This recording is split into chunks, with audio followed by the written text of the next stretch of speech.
నందు, మానస తిరుపతి వచ్చింద్రా. నిన్నన్నయ్య ఇంటికి వెళ్ళినప్పుడు చూసా. వచ్చి వారం రోజులైందట అంది రోహిణి కొడుకుతో. అలాగా? ఎలా ఉంది మను? నందు అడిగాడు. ఎప్పటిలా లేదు, ఎందుకో కాస్త డల్గా కనిపించింది. మనిషి కూడా తగ్గింది. అయ్యో, నేను వెళ్ళి ఒకసారి మాట్లాడి విషయం కనుక్కుంటాను. అంత అవసరం లేదులే. నిన్ను కాదన్న విషయం మర్చిపోయావా?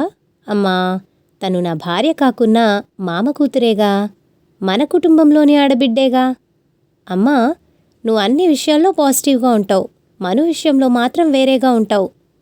చిన్నప్పటినుంచి నాతో కలిసి తిరగడం వల్ల భర్త అనే భావన కలగలేదని చెప్పింది. ఆ కారణం సబబుగానే ఉంది కదా. ఉంది, కాని దాన్ని నా కోడలిగా చేసుకోవాలని ఎంతో ఆశపడ్డాన్రా. అవన్నీ ఇప్పుడెందుకమ్మా? తనకు పెళ్ళైంది, నాకు పెళ్ళైంది. అందరం హాయిగా ఉన్నాం, బంధాలు నిలుపుకున్నాం. అవసరమైతే ఒకరికొకరు సాయపడదాం. శ్యామల కొడుకు వైపు అభినందనపూర్వకంగా చూస్తూ, నీకు ఇంత మంచితనం ఎక్కడ్నుంచి వచ్చింద్రా అంది. మీనుంచే అమ్మా. నన్ను బాధ పెట్టిన వారి పట్ల నువ్వు కాస్త కోపంగా ఉంటావు గాని నిజానికి నీ మనసు వెన్న. ఇక నాన్నంటావా? నీకంటే మంచివాడు. ఎవ్వరి జోలికి పోరు. తన దగ్గరకు వచ్చిన వారిని ఎంతో గౌరవిస్తారు. నువ్వు చదివిన పుస్తకాలు కూడా ఓ కారణమే. మనుషులు నేర్పని సంస్కారం పుస్తకాలు నేర్పుతాయి. మంచి పుస్తకాలకు ఉన్న గొప్ప గుణమది. పుస్తకాలు చదివే అలవాటు నాకు నాన్న నుంచి వచ్చింది అన్నాడు నవ్వుతూ. రేయ్, నేను పుస్తకాలు చదువుతాను చిరుకోపంతో అంది రోహిణి. నాన్నంత కాదులే అంటూ నవ్వి, నేను వెళ్ళి మనుతో మాట్లాడి వస్తానమ్మా అంటూ బయలుదేరాడు ఆనంద్. ఆనంద్ వెళ్లేసరికి మంచంపై పడుకుని ఉంది మానస. ఆనంద్ని చూడగానే లేచి నిలబడి, హాయ్ నందు, రా కూర్చో అంది అక్కడున్న కుర్చీ లాగుతూ. ఆనంద్ కూర్చున్నాక, అదేమిటి మను అలా అయిపోయావు? ఆరోగ్యం బాగాలేదా అని అడిగాడు ఆదుర్దాగా చూస్తూ. నీకు అలాగే కనపడుతున్నానా అంది నవ్వుతూ. ఏం జరిగింది మను? నువ్వు మేడ మీదకెళ్ళి కూర్చో, నేను కాఫీ తీసుకొనొస్తాను. మానసకు తల్లి ముందు మాట్లాడటం ఇష్టం లేక తనని మేడపైకి వెళ్లమని చెబుతోందని అతనికి అర్థమైంది. ఆ ఇంటి మేడపైన బాల్కనీ అతనికి చిన్నప్పటినుంచి ఇష్టం. అక్కడ నిలబడి చూస్తే రాములవారి ఆలయ గోపురం, తిరుమల కొండమీద మెట్ల మార్గం కనిపిస్తాయి. ఆ దృశ్యాలు మనసుకు ఎంతో ఆహ్లాదాన్నిస్తాయతనికి. అయితే ఇప్పుడు మాత్రం అతని మనసంతా మానస చెప్పబోయే విషయం మీదే ఉంది. నందు, కాఫీ అన్న మానస పిలుపు విని తల తిప్పి చూశాడు. మానస అతనికి దగ్గరగా నిలబడి ఉంది. థ్యాంక్యూ అన్నాడు కప్పు అందుకుంటూ.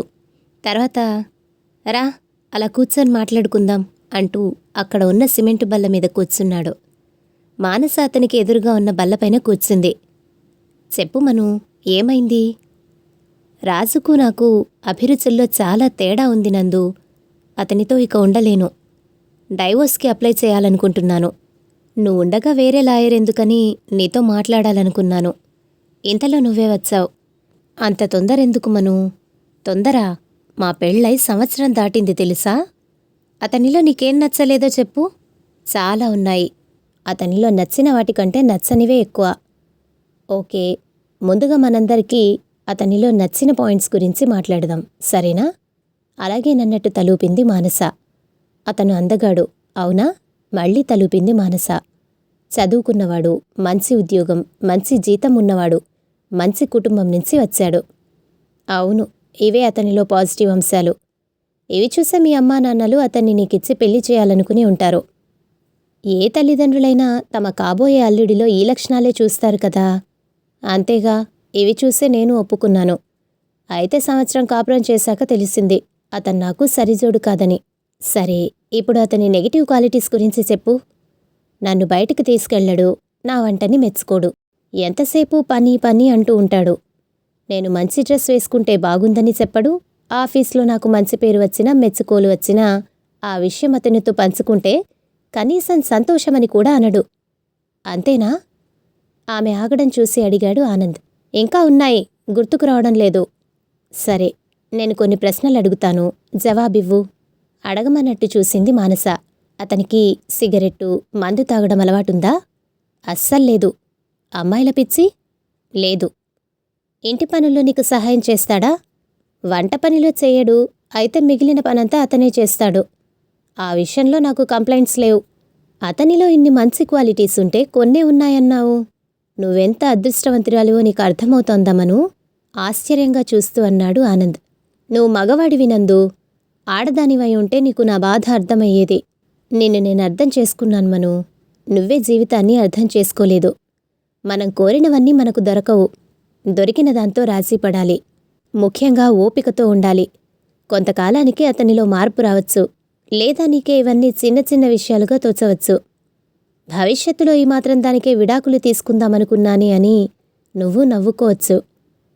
నాకంత ఓపిక లేదు. మా కొలీగ్స్ భర్తల్ని చూస్తుంటే నాకు ఎంత బాధగా ఉంటుందో తెలుసా? వాళ్ళు భార్యని షాపింగ్కి తీసుకెళ్లి కోరినవి కొనివ్వడం, ఊళ్ళు తిప్పడం, 10 మంది ముందు భార్యని పొగడటం చేస్తూ ఉంటారు. నేనలాంటి అదృష్టానికి నోచుకోలేదు. కన్నీళ్లతో అంది మానస. పక్కవాళ్లతో పోల్చుకోవడం వల్ల చాలా సంసారాలు పాడవుతున్నాయి. పైకి అలా కనిపిస్తూ ఉంటారు.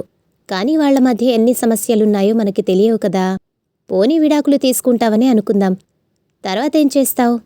ఇంకొకరిని చేసుకుంటావు. అతనిలో కూడా నీకు నచ్చని కొన్ని విషయాలుంటాయి. అప్పుడేం చేస్తావు? పెళ్లి చేసుకోకుండా ఉండిపోతానంటావేమో. అంతకంటే ఇప్పుడున్న పరిస్థితి మేలు కదా. మానస ఆలోచిస్తూ ఉండిపోయింది.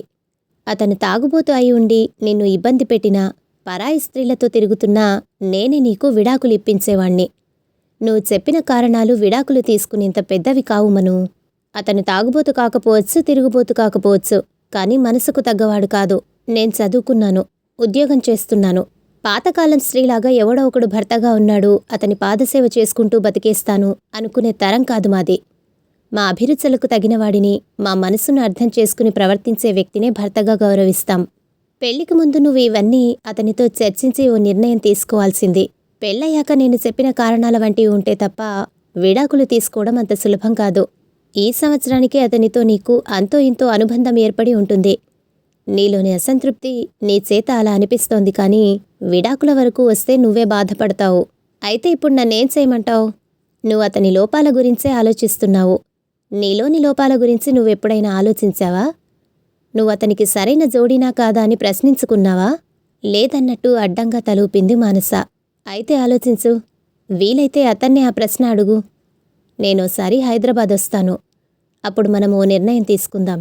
అంతవరకు అతనిలోని పాజిటివ్ విషయాల గురించే ఆలోచించు. అతన్ని బాగా గమనించు. ఇక్కడ మాత్రం ఏమీ ఆలోచించవద్దు. రాకరాక పుట్టింటికొచ్చావు, హాయిగా ఎంజాయ్ చెయ్యి అంటూ లేచాడు ఆనంద్. ఆనంద్ వెళ్ళిపోయాక అతను చెప్పిన విషయాల గురించే ఆలోచించసాగింది మానస. రాజేష్ గురించి తన తల్లిదండ్రులకు చెబితే వాళ్ళు రాజేష్పై కోపగించుకున్నారు. విడాకులు తీసుకుంటానంటే ఆలోచిద్దామన్నారు.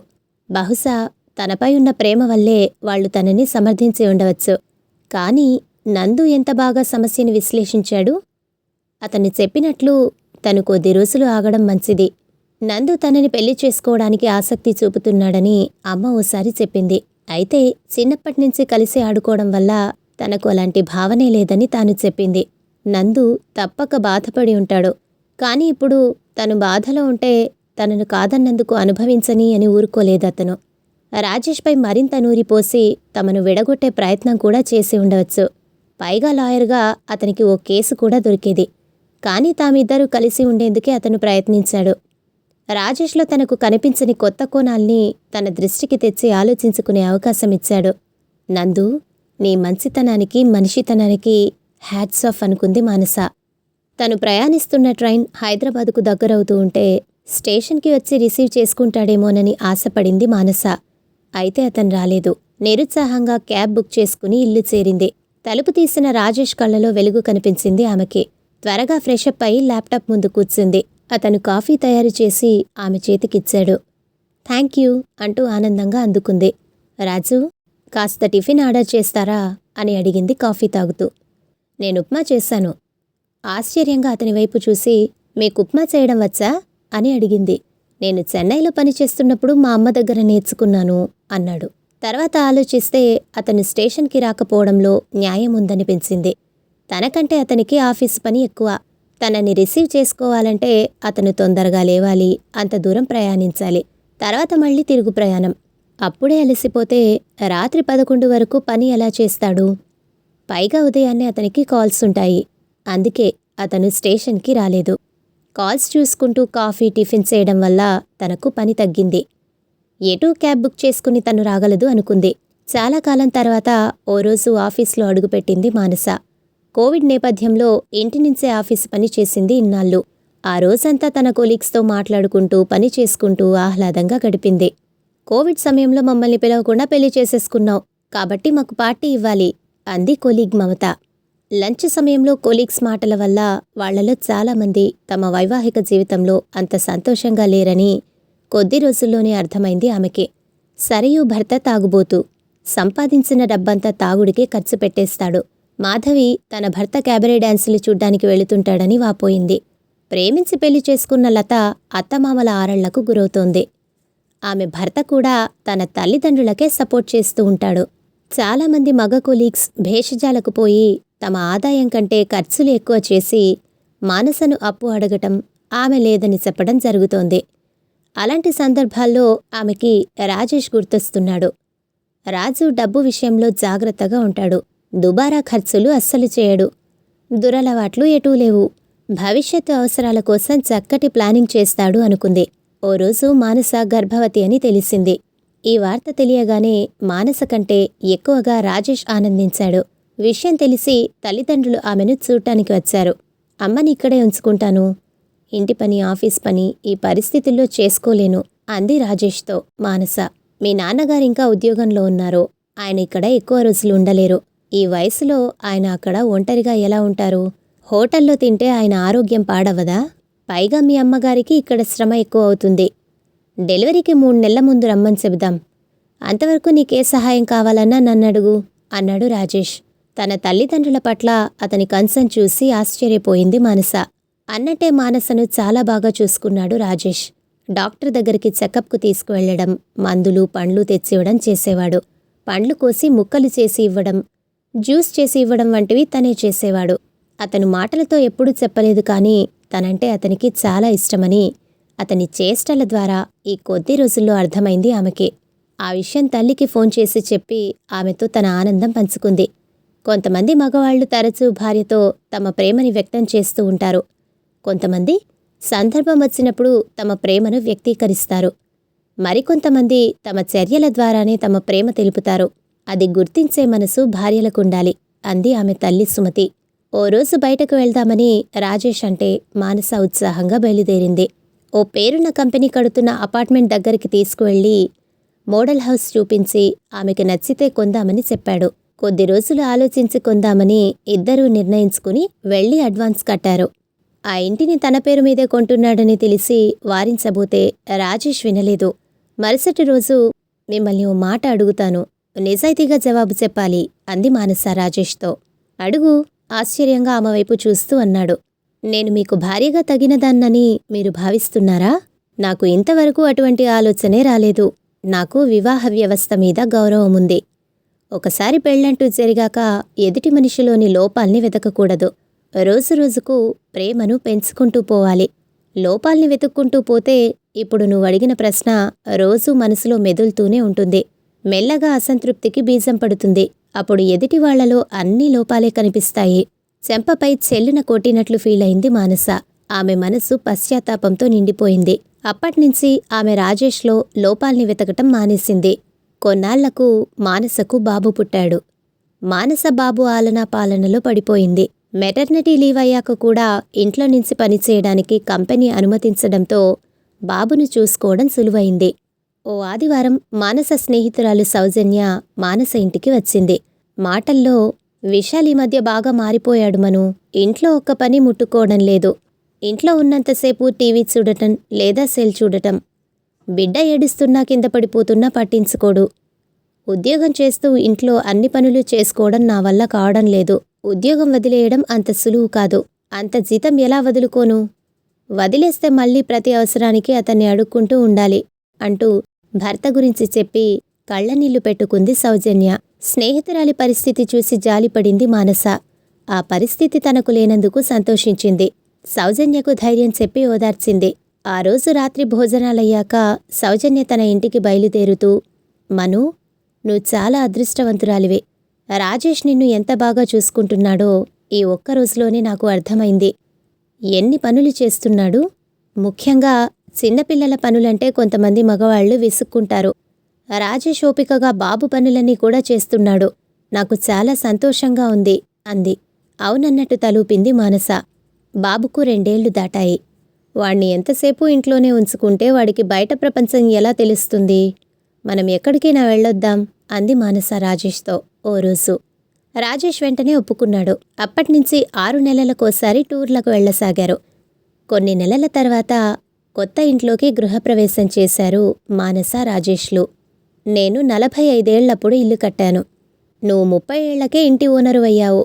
నాకు చాలా సంతోషంగా ఉంది అన్నాడు మానస తండ్రి భాస్కర్. మీకు ఉమ్మడి కుటుంబం బాధ్యతలు ఉండేవి కదా నాన్నా. మాకు బాధ్యతలు ఇరువైపులా లేవు, అందుకే కొనగలిగాం అంది మానస. సిటీలో మీకు తగ్గ ఖర్చులు మీకుంటాయి కదా. అయినా ఇది అల్లుడి గొప్పతనం. ఆర్థిక సంబంధమైన విషయాల్లో చక్కటి ప్లానింగ్ ఉంది అతనికి అన్నాడు భాస్కర్. తండ్రి తన భర్త గురించి గొప్పగా చెబుతూ ఉంటే మానసకు గర్వంగా అనిపించింది. గృహప్రవేశానికి ఆనంద్ తన భార్యతో వచ్చాడు. ఫంక్షన్ అయ్యాక అందరూ కలిసి మాట్లాడుకుంటూ ఉంటే ఆనంద్, మానసా, బాబు పుట్టాడు, ఇల్లు కొన్నావు, ఇక నీ కెరీర్ పైన దృష్టి పెట్టు అన్నాడు మానసతో. తనిప్పుడు మేనేజర్ అండి. చాలామందికి తను బాస్. ఇంటి పని బాబు పని చేసుకుంటూనే ఆఫీసు పని కూడా సమర్థంగా చేస్తోందంటే ఆలోచించండి తనకు ఎంత టాలెంట్ ఉందో అన్నాడు రాజేష్. మానస టాలెంట్ గురించి నాకు తెలియదా? She is a gem of a person అన్నాడు ఆనంద్. తర్వాత మానస ఒంటరిగా కనిపించినప్పుడు దట్స్ ఆల్ యువర్ ఆనర్ అన్నాడు నవ్వుతూ. మానస కూడా అర్థమైనట్లు తల ఊపి నవ్వింది సంతోషంగా. కథ సమాప్తం.